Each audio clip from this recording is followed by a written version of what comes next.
అదే RTV app వార్తల్ని క్షణాల్లో చదివే అవకాశం ఉంటుంది. ఒక న్యూస్ పేపర్, ఒక టెలివిజన్ ఛానల్ మీ చేతుల్లో ఎప్పుడూ ఉంటాయి.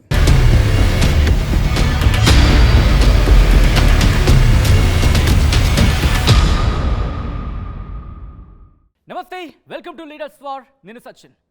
ఆంధ్రప్రదేశ్లో రాజకీయాలు మరింత రసవత్తరంగా మారుతున్నాయి. ముఖ్యంగా రోజు రోజుకి ఉత్కంఠను పెంచుతున్నాయనే చెప్పుకోవాలి.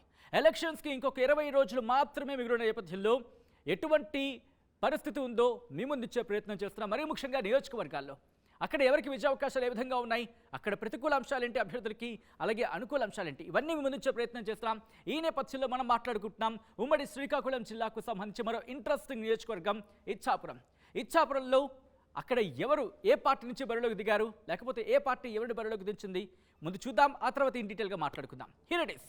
వైసీపీ నుంచి బరిలోకి దిగుతున్నారు ప్రియా విజయ, అలాగే తెలుగుదేశం పార్టీ నుంచి బరిలోకి దిగుతున్నారు బెందాళం అశోక్. వీళ్ళ ప్రొఫైల్స్ చూద్దాం, ఆ తర్వాత డీటెయిల్గా మాట్లాడుకుందాం. Here it is. వైసీపీ నుంచి బరిలోకి దిగారు ప్రియా విజయ. ప్రొఫైల్ కనుక చూస్తే బీసీ కాళింగ సామాజిక వర్గానికి చెందిన నేత, సోషల్ యాక్టివిస్ట్. అలాగే 2009లో ఈమె భర్త ప్రియ సాయిరాజ్ తెలుగుదేశం పార్టీ నుంచి ఎమ్మెల్యేగా పోటీ చేశారు, గెలిచారు. జిల్లాలో వైసీపీని బలోపేతం చేయడంలో కీలక పాత్ర పోషించింది ఈ ఫ్యామిలీ మాట వినిపిస్తూ ఉంటుంది. At the same time Srikakulam జిల్లా పరిషత్ చైర్మన్గా పనిచేస్తున్నారు ప్రియా విజయ. ఇది ప్రియా విజయకు సంబంధించి ప్రొఫైల్. ఇక తెలుగుదేశం పార్టీ నుంచి బరిలోకి దిగుతున్నారు బెందాళం అశోక్. ప్రొఫైల్ చూస్తే కనుక బీసీ కాళింగ సామాజిక వర్గానికి చెందిన నేత, వృత్తిరీత్యా వైద్యుడు. 2014-2019లలో తెలుగుదేశం పార్టీ నుంచి వరుసగా ఎమ్మెల్యేగా పోటీ చేశారు, గెలిచారు. తెలుగుదేశం పార్టీ ఆవిర్భావం తర్వాత ఇక్కడ అంటే 2004లో మాత్రమే ఆ పార్టీ ఓడిందన్న మాట మనకి వినిపిస్తూ ఉంటుంది. At the same time Telugu Desam party కంచుకోటలో హ్యాట్రిక్ ఖాయం అంటున్నారు బెందాళం అశోక్. ఇది అభ్యర్థులకు సంబంధించిన ప్రొఫైల్. ఇక నియోజకవర్గానికి సంబంధించిన ప్రొఫైల్ని క్లుప్తంగా చూసే ప్రయత్నం చేద్దాం. Here it is. ఇచ్చాపురం నియోజకవర్గం శ్రీకాకుళం లోక్సభ స్థానంలో భాగం ఇచ్చాపురం నియోజకవర్గం. ఇక్కడ బీసీ ఓటర్లు కీలకమైన మాట వినిపిస్తూ ఉంటుంది.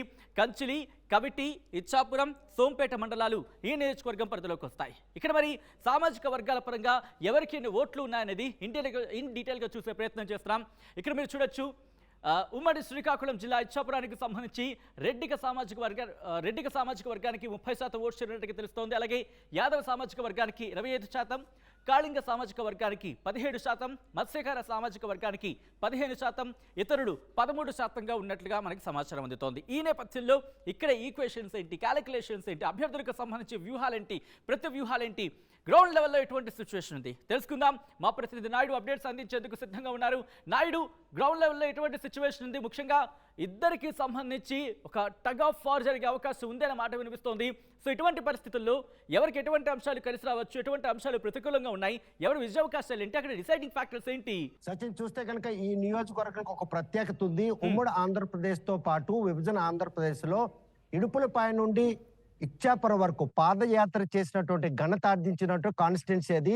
కాంగ్రెస్ పార్టీ కావచ్చు, వైఎస్ఆర్ కాంగ్రెస్ పార్టీ, దివంగత నేత వైఎస్ రాజశేఖర రెడ్డి, అదేవిధంగా వైఎస్ జగన్, షర్మిల, వీరి ముగ్గురు పాదయాత్ర కూడా ఇడుపులపాయలో మొదలుపెట్టి ఇచ్చాపురంలో ముగించినటువంటి ఆ నియోజకవర్గం ఈశాన్య పరంగా ఈశాన్యంలో ఉన్నట్టు మొట్టమొదటి 175 నియోజకవర్గాల్లో ఒక లాస్ట్ నియోజకవర్గంగా ఈశాన్యంగా సెంటిమెంట్ ఉన్నటువంటి నియోజకవర్గం. ఆ నియోజకవర్గంలో ఈసారి మాత్రం ఒక రకంగా చెప్పాలంటే 2 పర్యాయాలు గెలిచినటువంటి అభ్యర్థి టీడీపీ నుండి బెందాల అశోక్ రూపంలో బరిలో దిగగా, ఏదైతే మాజీ ఎమ్మెల్యే అయినటువంటి ప్రియా సాయిరాజ్ భార్య ప్రియా విజయం ఈసారి వైసీపీ అభ్యర్థిగా బరిలో దిగిన ఆమె జిల్లా పరిషత్ చైర్మన్ గా ఉన్నటువంటి తరుణంలో ఆ ప్రాంతంలో ఉద్దానం ప్రాంతంలో కిడ్నీ రోగులు బాధిత వీళ్ళు సంజీవనిగా భావిస్తున్నారు ఆ కుటుంబాన్ని. ఎందుకంటే ఆ బాధితులను ఆదుకోవడంలో కిడ్నీ రోగులు అంటే ప్రియసారి ట్రస్ట్ పెట్టి ఆ ట్రస్ట్ ద్వారా ఆ పరిసర ప్రాంతాల్లో ఉన్నటువంటి ఆ దీర్ఘకాలిక రుగ్మతను నయం చేసేందుకు, సహాయం అందించేందుకు ఆ కుటుంబం మాత్రం ఈ రోజు చేదోడుగా నిలిచిందన్న ఉద్దేశంతో 2009 ఎన్నికల్లో ప్రియా సారస్ టీడీపీని పోటీ చేస్తే ఘన విజయాన్ని అంటగట్టినటువంటి నియోజకవర్గం ప్రజలు 2014 ఎన్నికల్లో ఆయన వైసీపీలో పార్టీలో చేరిన తర్వాత ఆయన ఓటమి చవి చూడాల్సి వచ్చింది. అందుకే 2014లో రాష్ట్ర విభజన కారణంగా టీడీపీ పార్టీ అభ్యర్థి అయినటువంటి బెందాల అశోక్ మొదటిసారిగా ఎమ్మెల్యేగా పోటీ చేసి గెలిచే అవకాశం వచ్చింది. మళ్ళీ 19 ఎన్నికల్లో కూడాను వైసీపీ పార్టీ నుంచి మళ్ళీ సాయిరాజు అదేవిధంగా బెందాలం అసలు ఇద్దరే మళ్ళీ పోటీ పడినప్పుడు కూడాను ఆ నియోజకవర్గం ప్రజలు యాక్చువల్ గా ఈ నియోజకవర్గం ఒకసారి గెలిస్తే రెండోసారి ఆ అభ్యర్థిని గెలిపించేందుకు సుముఖత తెలిపిన నేపథ్యంలో బెందాలం అశోక్ను 2019 కూడా గెలిపించారు. ఈసారి మాత్రం జిల్లా పరిషత్ చైర్మన్ గా ఉన్నా కూడాను పిరియా సాయిరాజ్ తన భర్తపై ఉన్నటువంటి వ్యతిరేక కారణంగా ఇక్కడ కాళింగ సామాజిక వర్గం, రెడ్డిక సామాజిక వర్గం, మత్స్యకారులు ఈ 3 వర్గాల మధ్య కూడా ఒక విభిన్నమైనటువంటి ఇది యుద్ధం ఉంటుంది. ఎందుకంటే ఒడిశా కనెక్టివిటీ ఉన్నటువంటి ఈ కల్చర్ అంతా కూడాను ఆంధ్రప్రదేశ్ లో ఇచ్చాపురం ఉన్న ఒడిశా కల్టివేషన్ ఎక్కువ ఉంటుంది. అటువంటి నేపథ్యంలో ఈసారి ఆ నియోజకవర్గం రెడ్డిక సామాజిక వర్గం తమకు టికెట్ కావాలని ఆశించి పిరియా సాయిరాజ్ అభ్యర్థి అయితే మాత్రం తాము సహకరించమని చెప్పడంతో పార్టీ అధిష్టానం అనూహ్య రీతిలో జిల్లా పరిషత్ చైర్మన్ గా ఉన్నటువంటి విజయంను బరిలోపించడం జరిగింది. 2 సార్లు గెలిచినటువంటి బెందాల అశోక్ మూడోసారి ముచ్చటగా గెలిచేందుకు తన వంతుగా తను బాటలేసుకుని, ఎందుకంటే రెడ్డికి సామాజిక వర్గంతో అక్కడ బెంతు ఒరియాల శాతం కూడా ఎక్కువ ఉంటుంది. వారు ఎస్టీ జాబితాలో చేర్చాలి అన్నటువంటి డిమాండ్ గత 2 దశాబ్దాలుగా సాగుతున్నటువంటి ఈ తరుణంలో వారిని కనుక ఎస్టీలో చేర్స్తాను వైసీపీ పార్టీ కూడా హామీ ఇవ్వడం జరిగింది, టీడీపీ పార్టీ కూడా హామీ ఇవ్వడం జరిగింది. కాకపోతే రేపు వచ్చే ఏ పార్టీ అధికారంలోకి వస్తున్నటువంటి అక్కస్తో ఎదురు చూస్తున్నట్టు ఆ పార్టీ శ్రేణులు కనుక ఎవరైతే అభ్యర్థికి అనుకూలంగా వస్తే వారికి గెలిచే అవకాశం ఉంది. ఇందులో ఇద్దరు కూడాను వారిని అండగా నిలిచే పరిస్థితి. వాళ్ళు 100 రోజులుగా వారు నిరాహార దీక్షలు చేస్తున్నప్పుడు కూడా నిరాహార దీక్షల శిబిరాలకు వెళ్లి సంఘీభావం తెలిసి ఈ విషయాన్ని ముఖ్యమంత్రి దృష్టికి పిరియా సాయిరాజ్ తెలియజేశారు. అదేవిధంగా ఆ విషయంపై ముందు నుండే తనకు బాసటగా ఉన్నటువంటి బెందాలం అశోక్ కూడా ఆ సామాజిక వర్గాన్ని అట్టిపెట్టుకున్నారు. ఈసారి మాత్రం ఒక రకంగా చెప్పుకోవాలంటే కూడా ముచ్చటగా 3వసారి అశోక్ కి విజయ అవకాశాలు ఎందుకు ఉండే అవకాశం మనకు కనిపిస్తుంది. ఎందుకంటే రెడ్డిక సామాజిక వర్గం టిక్కెట్ ఆశించి వారికి రాకుండా పోవడంతో వారు కనుక టీడీపీకి సపోర్ట్ చేసినట్టయితే వైసీపీకి మాత్రం ఎదురైతే ఖాయమని చెప్పుకోవచ్చు.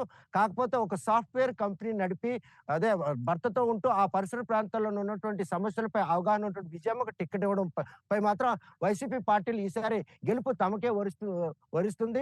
కిడ్నీ బాధలతో బాధపడుతున్నటువంటి ఆ ప్రాంతం వాసులకు ఇంటింటికి తాగునీరు అంటే 770 కోట్లతో వంశధార ప్రాజెక్ట్ నుండి ఆ 4 మండలాల్లో కూడా తాగునీరు అందించాం. అదేవిధంగా రేపు సాగునీరుకి సంబంధించిన ప్రాజెక్ట్ కూడా ఒకటి రూపకల్పన చేసాం, అది కూడా తెస్తామని చెప్పి వైసీపీ ప్రచారంలో భాగంగా చెప్తుంది. అదే గనక ప్రజలు గనక గమనించినట్టయితే ఓవైపు కిడ్నీ రోగులను ఆదుకున్నట్టు వైసీపీ ప్రభుత్వం ఆకర్షితులైతే విజయమ్మకి ఎంతో కొంత మెజార్టీతో ఆవిడ గెలిచే అవకాశం. కాకపోతే మొదటి నుంచి కూడా 2 పర్యాలు గెలిచినటువంటి బెందాల అశోక్ అనునిత్యం కూడాను ఆ నియోజకవర్గ ప్రజల సమస్యలతో పాటు వారితో పాటే ఉంటున్నటువంటి ఆయన ఉన్నటువంటి ఆ కనెక్టివిటీ మాత్రం 3వసారి ఆయనకి విజయం వరించే అవకాశం మాత్రం కొద్ది మెజార్టీ కనిపిస్తుంది. వైసీపీ పార్టీ అధికారంలోకి వచ్చిన తర్వాత ఆ ప్రాంతంలో ఉన్నటువంటి కిడ్నీ రోగులకు ఉన్నటువంటి తాగునీటి సమస్య తీర్చడంలో వారు చేసినటువంటి ప్రయత్నం వైసీపీకి కలిసి వస్తే రావచ్చు, లేకుంటే వచ్చడగా 3వసారి అశోక్ అయినా గెలిచే అవకాశం ఉంది. ఈ నియోజకవర్గం అంటే నువ్వా నేనన్నటువంటి పోటీ నెలకొందనడంలో ఎటువంటి అతిశక్తి లేదు. Right Naidu, thanks for the update. So మొత్తంగా అయితే మాత్రం ఇచ్చాపురంలో ఇక్కడ ఏం జరగబోతోంది అనేది ఒక ఇంట్రెస్టింగ్ డిస్కషన్ అక్కడ తెరలేచిందనే చెప్పుకోవాలి. ఈ నేపథ్యంలో అక్కడ ఎవరిని ప్రజలు గెలిపించబోతున్నారు అంశానికి సంబంధించి మాత్రం ఉత్కంఠ కొనసాగుతోంది.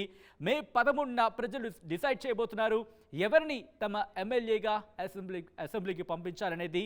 ఫలితాలు మాత్రం జూన్ 4న రాబోతున్నాయి.